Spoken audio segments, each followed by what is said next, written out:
These successive tidal waves of climate change, various collapses of the global economy, rising sea levels, more plastic in the sea than fish. You know, these things aren't going away. So one of the biggest challenges we face in future is mental health. If you put your hands in the soil, there's a bacterium called Mycobacillus vaccae, and it causes the brain to release serotonin. Good reason not to wear gloves when you're gardening, you know? So gardening physically does actually make people happier.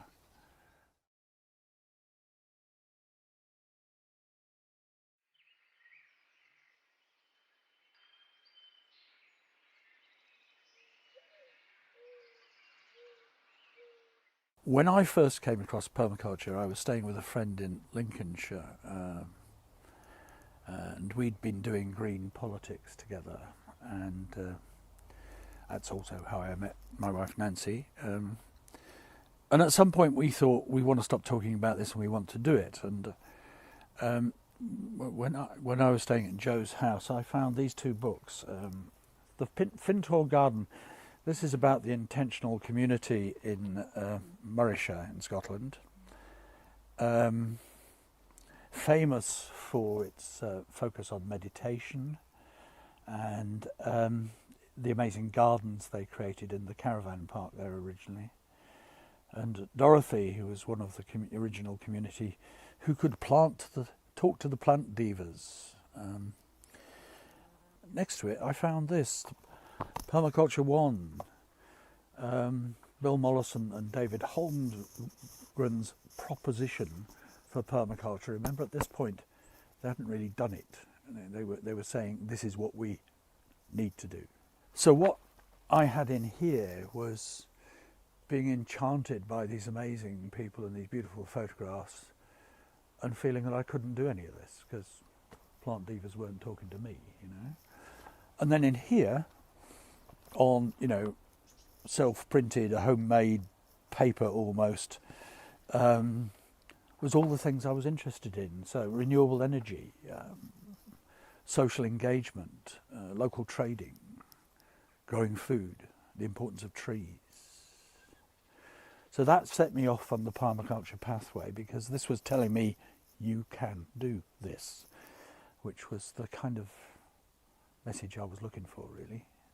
And so we came here in 1988 and bought an old stable block next door with another family, which was going to be an intentional community and became a disintentional non-community quite quickly. And they went away and we stayed here and bought this house next door, and we're still here.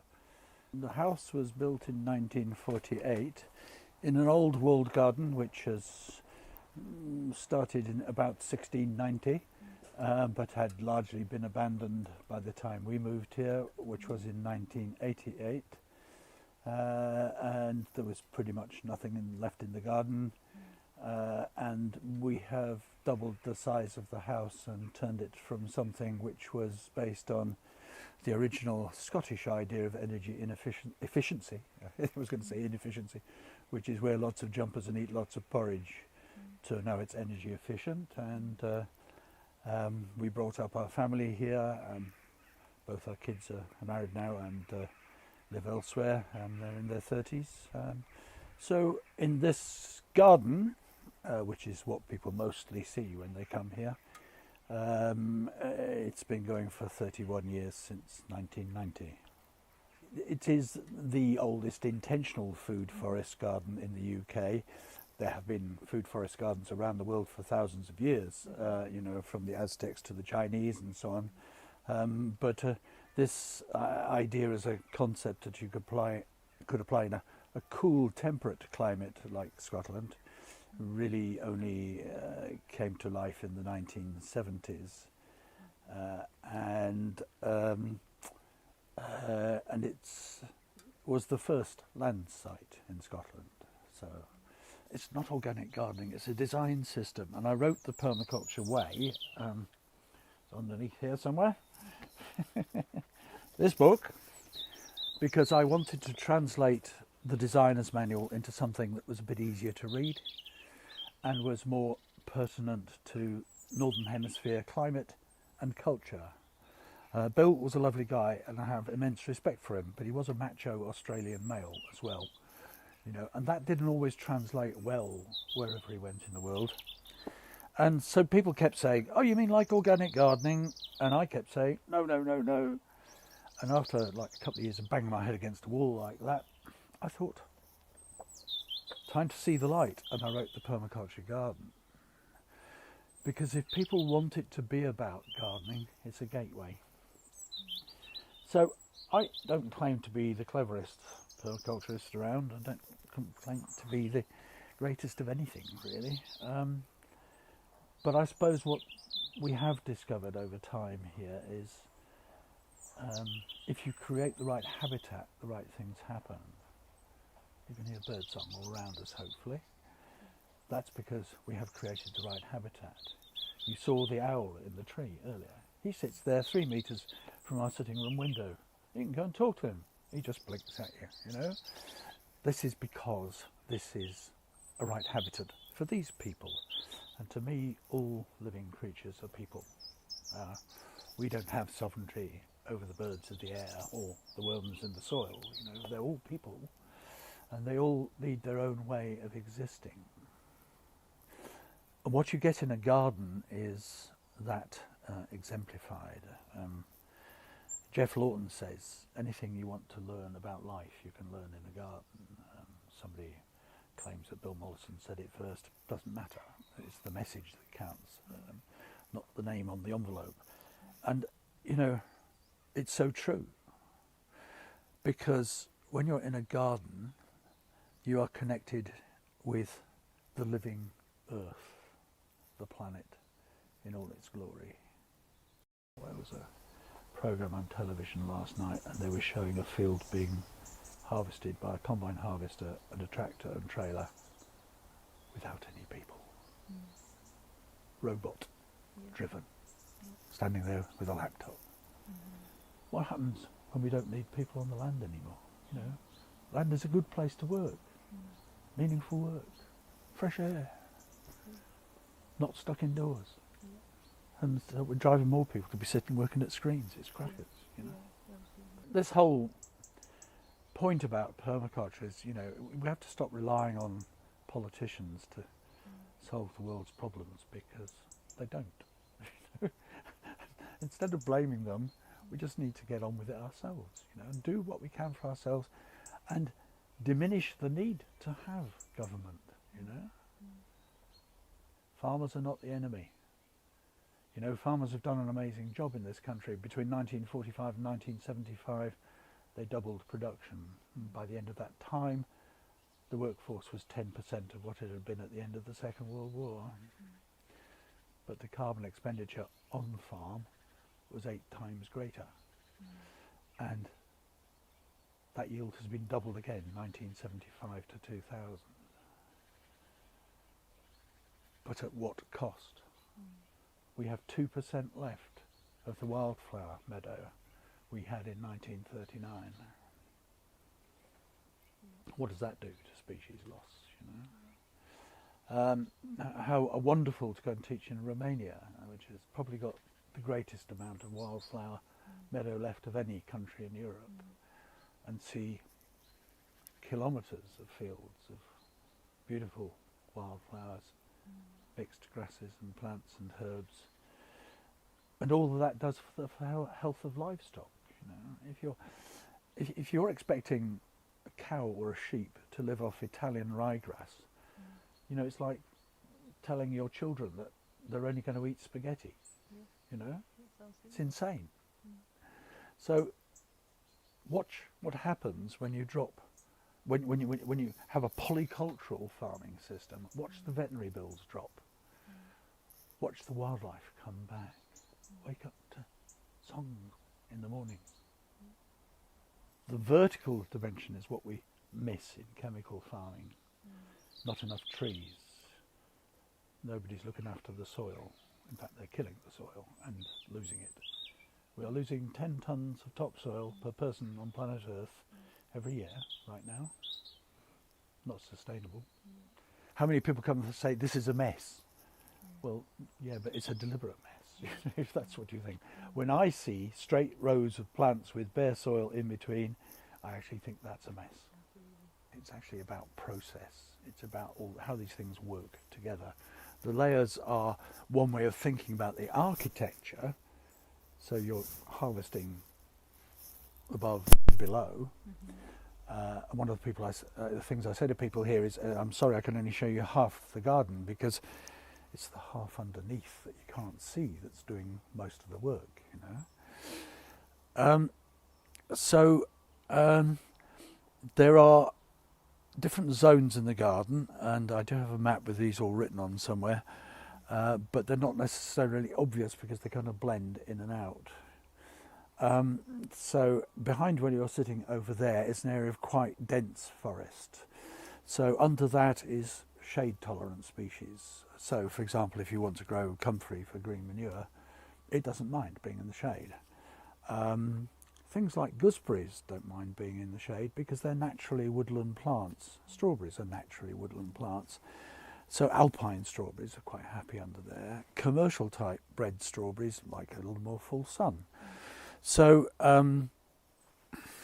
away to my left here is a big apple tree, which is a variety called Duke of Devonshire, and underneath that bed is all perennial vegetables. This bed on the other side of the pathway from it is annual vegetables. You see, the word forest doesn't actually mean trees, it means the king's hunting ground, from Norman French. So what we're really trying to do is use that kind of principle of making a hunter-gatherer situation. Forests do not consist of, natural forests, do not consist of straight rows of trees, all the same species and all the same age. They have clearings in them. So this garden's got clearings in it, and that's where the annual vegetables are grown because they need more sun. But when you're planning the garden, you're planning what's going to stay. So you can move your annuals around to these clearings between. So the bed in front of me over there, this end of the bed is rhubarb. That bed is a bed of rhubarb that's been there 50 years. And people say, oh, you have to dig it up and replant it. No, just all the kids' dead pets were planted in there, fertiliser, and it just self-seeds. It's a variety called Victoria, which produces from March through to August every year. So it's a very good vitamin C for early in the season. So there's a lot of seasonality designed into things as well. One of the things we do on the yield record is note when things come, so we can think ahead for another time. Beyond that is more annuals. There's a bed down by the pond over there, which is all perennial soft fruits and herbs, and scattered amongst these is various trees. Quite a lot of espalier over here, some cordons over there. This bit behind me here is wild. So throughout the garden there are little patches of wilderness. To the left of the pathway over here, it's wilderness. It's got lots of soft fruit in it, but we don't manage what's going on with the understory. Mulch it down from time to time. This allows places for butterflies and moths to breed and other insects, and it allows space therefore for birds to nest. So what you've got is your zone 5, your wilderness area, is scattered in pockets throughout the garden. Yeah, and this is part of the health of the system. So what you're relying on is the polyculture of the living creatures to do pest control. You don't have to work so hard. That's part of the point, is to reduce the amount of work that we have to do. And the end result, 800 square metres, fifth of an acre, 33 species of bird nest in this garden.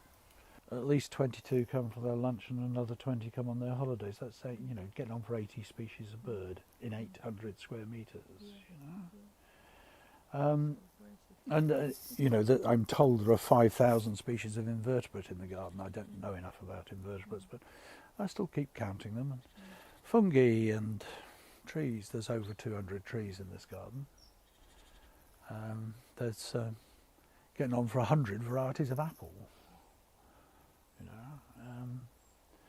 know, in May, there's 60 different species of plant in this garden you can eat in a salad.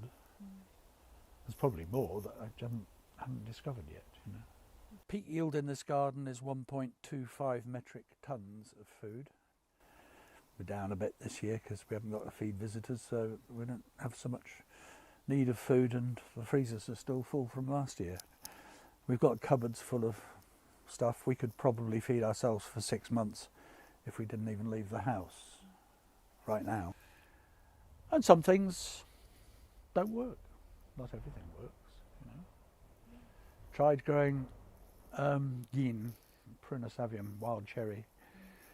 Go straight up to 8 metres, and the cherries are all on the top and the birds eat them all, and then they drop the seeds in your garden and you get random cherry trees everywhere. So cherry trees became firewood. After about 20 years we really felt that it was doing what we set out to do, so then we have had a much more lively programme of open days and so on. In a regular year we get maybe 1,000 visitors a year. So we've got a lot of experience of working with people and a lot of feedback from people as well. Everybody who comes into a classroom, be that virtual, real, garden, whatever, you know, they've got all of their life's experience behind them. So nobody comes through that gateway into this garden as an empty vessel waiting to be filled with my abundant knowledge, you know. They all come here with things I don't know,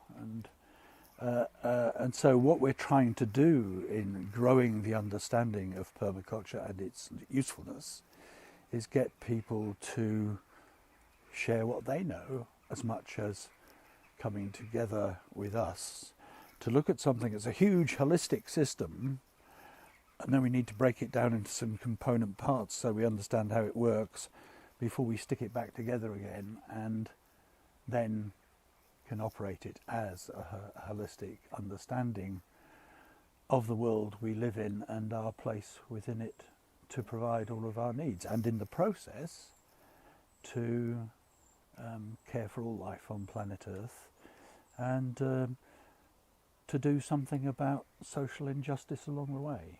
What we're trying to do constantly is build our working capital to create surplus, not so we've got more than we need, and we do have more than we need here, and sometimes we struggle to find people to share it with, you know, but to have surplus that we can share with people who don't have it. So that might be surplus food, it might be meaningful work, it might be insight or understanding, it might be just time to listen, you know. And if we use more than our working capital, we diminish our ability to create that surplus.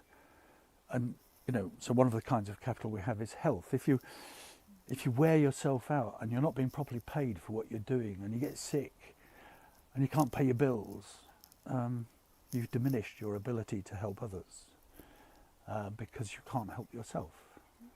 So it's, you know, I think rather than blaming capitalism, we need to reclaim capitalism as a fair and just approach to those who have, being able to help those who have less, whatever that may be.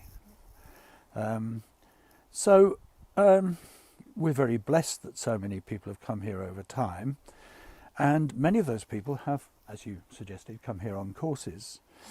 Generally speaking, teaching here, we've taught permaculture design courses, we've taught forest gardening, we've taught food preservation as the main things that we have been able to share with people. There are other things where we have special interest and skills as well, for example in transport, but there's not been the same demand for those as taught subjects, so we tend to focus on the first three things there.